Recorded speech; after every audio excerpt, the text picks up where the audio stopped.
With it being Labor Day weekend, that officially marks the end of the summer movie season.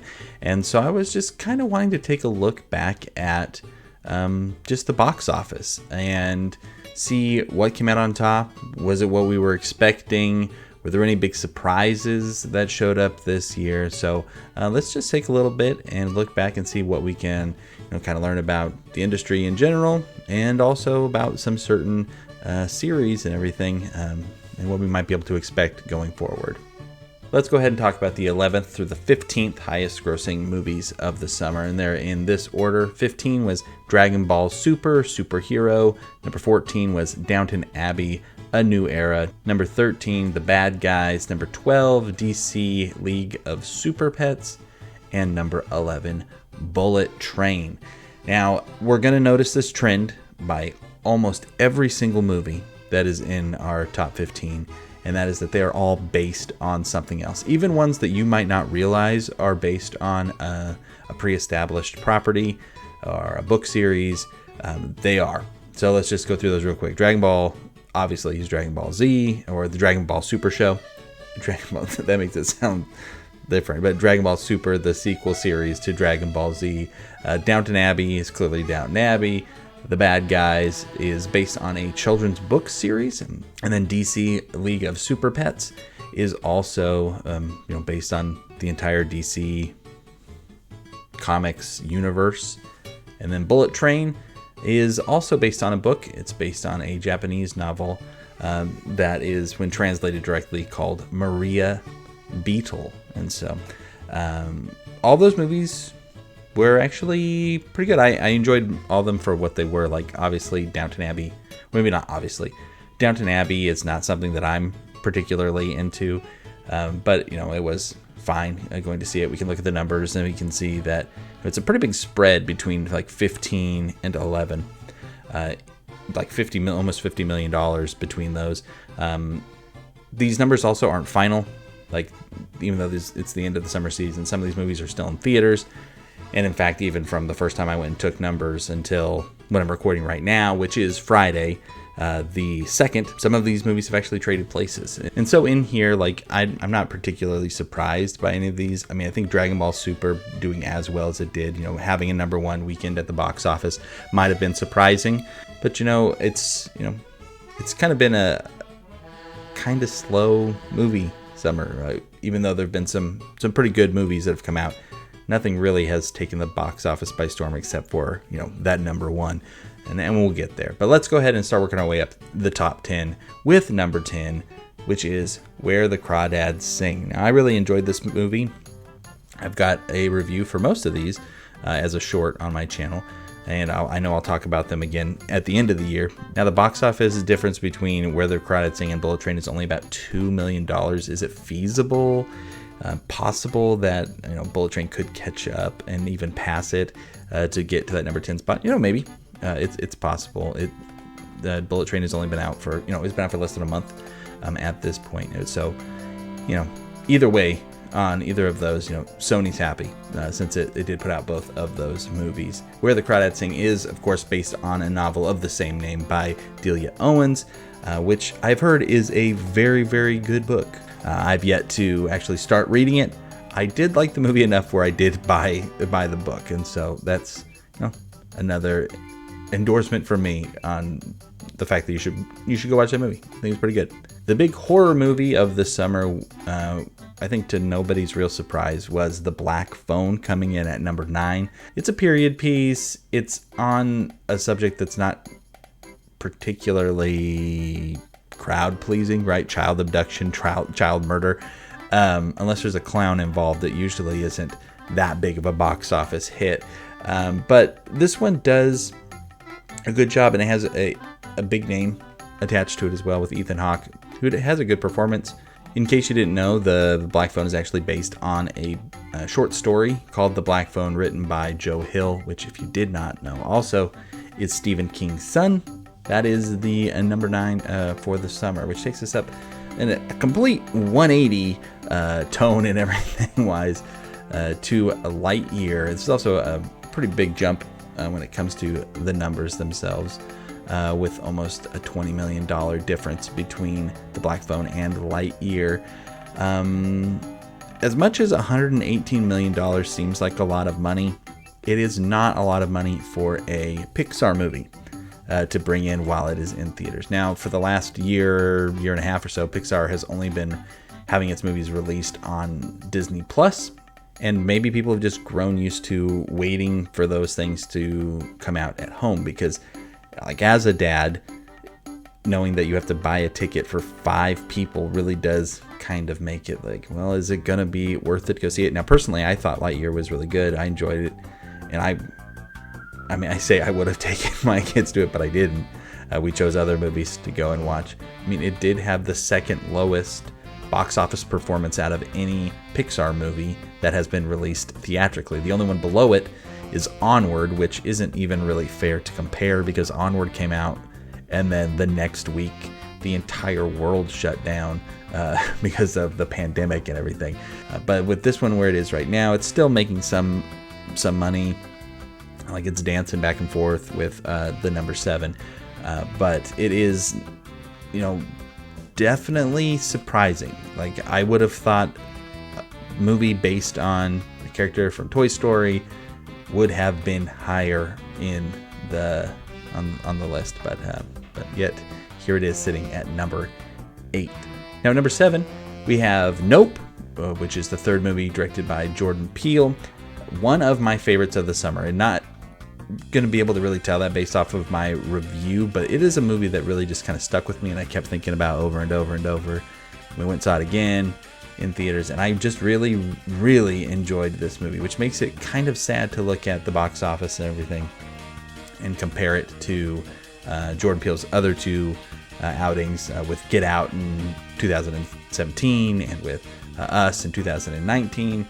And both of those movies made about $175 million when they were in theaters. And so Nope is definitely sitting lower than those movies. I love the tone shift in this. I know that it's probably one of the reasons that people didn't give it like as good a word of mouth as maybe it could have had and everything. Who knows? Who knows why it didn't do as well? Some people would probably just argue maybe it's not as good of a movie, and that's, I don't know where I still don't know where this movie lands for me when it comes to his movies, but we do know when it comes to box office, it's his least well performing. But it did have a really big opening weekend. It had like the biggest opening weekend for an original movie since Us, his last movie that came out. And this is our one movie of the entire list of all 15, which is not based on something else. It's not a sequel. It's not based on a comic book or a movie or somebody's life. It is completely a made-up story, and it's nice to have something on there, but it is kind of crazy to think about the fact that there was only one out of 15 movies. We get a nice jump again from number 7 to number 6 when we start looking at Elvis. We go from like about 118 million to about almost 150 million. Great to see, and movie made for adults on the list. This movie definitely had some legs and just kept making money throughout the summer. I think that it helped that it had the pull for an older audience, which some of these other movies didn't. This one being at number 6 feels like where I would have thought. Okay, so now we get to talk about some of the big ones. In fact, it's a huge jump between 6 to 5. We double in the gross, and we are going to be talking about number 5, Thor: Love and Thunder, with $337 million coming in for that one. If you had told me at the beginning of the summer that Thor was going to make less money than Doctor Strange, I would have thought you were crazy. And I think that that's what most people thought. And so when these numbers came out, people look at it and they're like, oh, well, that's not good for Thor. And this movie was also kind of polarizing when it came to people's opinions of it. And I mean, even personally, like, I still am kind of like middle of the road on this one. But that doesn't change the fact that if you look at the Thor series, it's still trending in the right direction. Like the first Thor in 2011 had 181 million, and then the second Thor the Dark World in 2013 had 206 million, and then Thor Ragnarok, which is a huge hit, big jump up from the last one, goes to 315 million. And then you look at this year's Thor Love and Thunder, 337 million. It's still going up.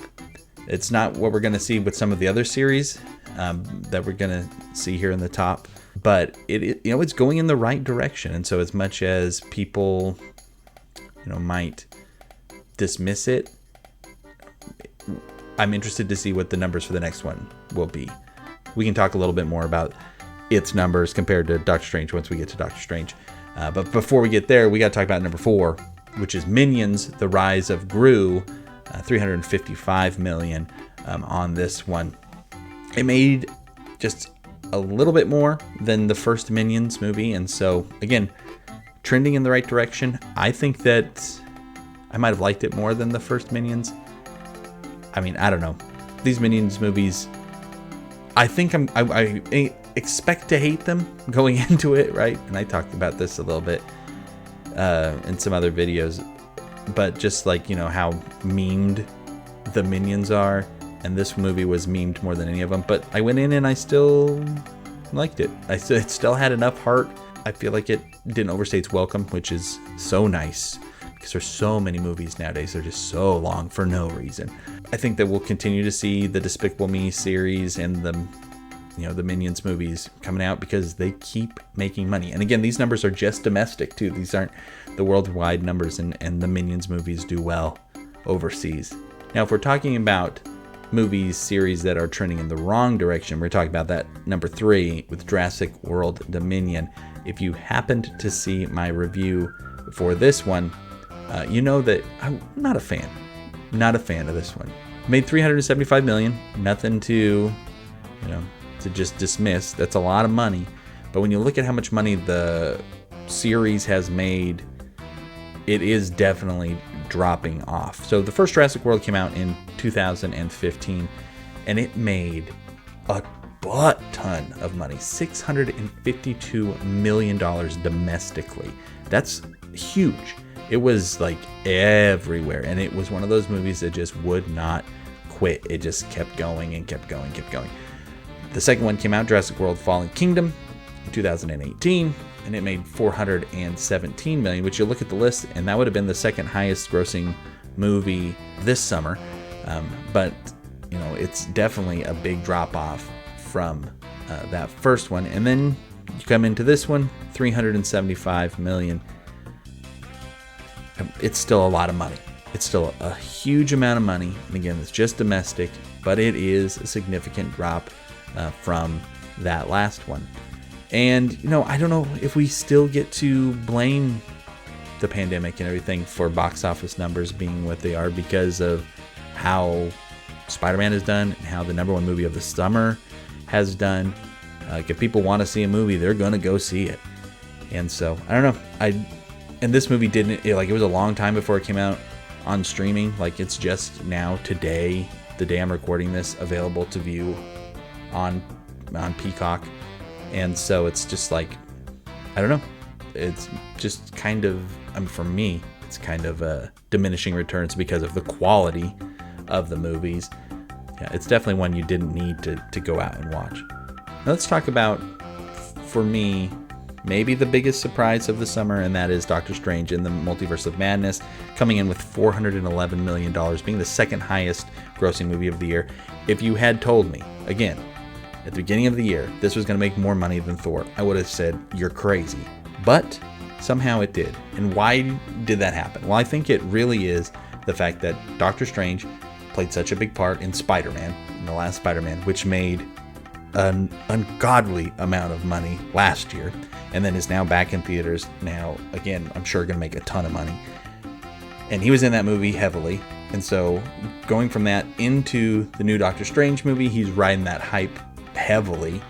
And then this movie comes out, it's kind of middling reviews. People aren't really sure if they like it as much. They definitely don't like it as much as they liked Spider-Man.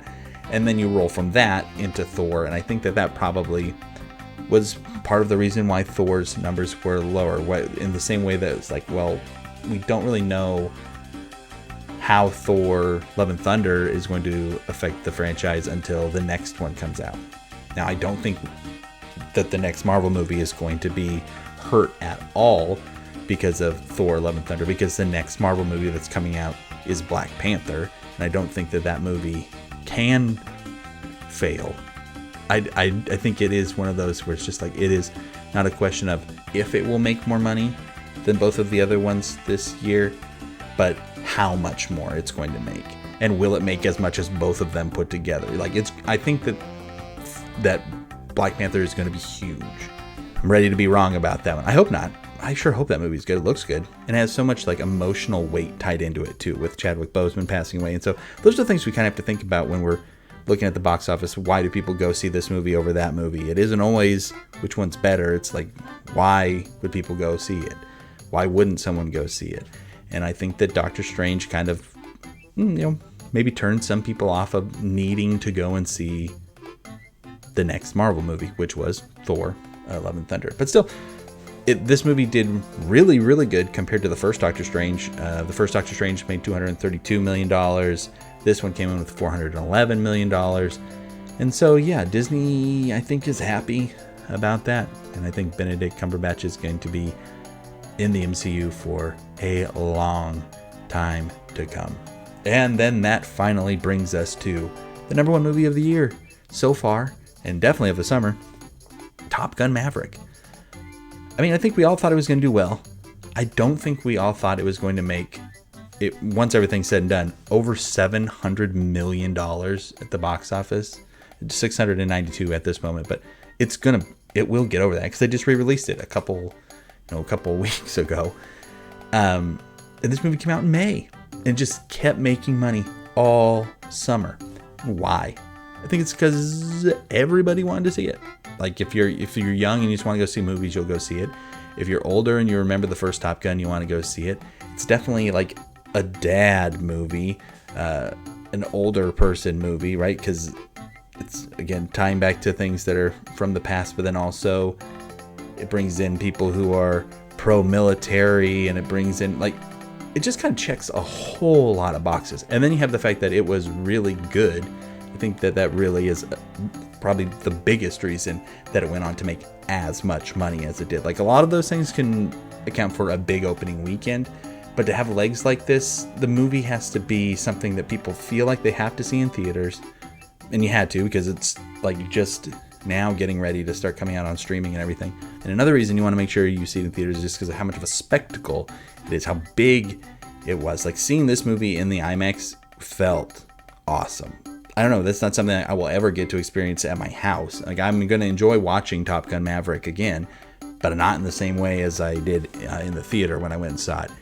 And, I think that really is what it comes down to. Tom Cruise is still a movie star and does things in a way that makes people want to go and see his movies in the biggest, loudest way possible. And as long as he keeps doing that, I think the movie theaters, even though they're, navigating bankruptcies and all of that stuff, I think movie theaters will have a place. And so I'm not really worried about them going anywhere. That's it. That was the summer. What was the best movie you saw this summer? Did you see all these? I managed to actually see all top 15. If I go down to 16, it's Bob's Burgers. I did miss that. I'll catch it before the end of the year. But I managed to see all 15 of these movies this year. How many of them did you see? Let me know in the comments below. What was your big surprise when it came to the box office? I would love to hear it. I'd love to talk about the box office with you. Thanks so much for watching the video, and we will catch you next time. See you.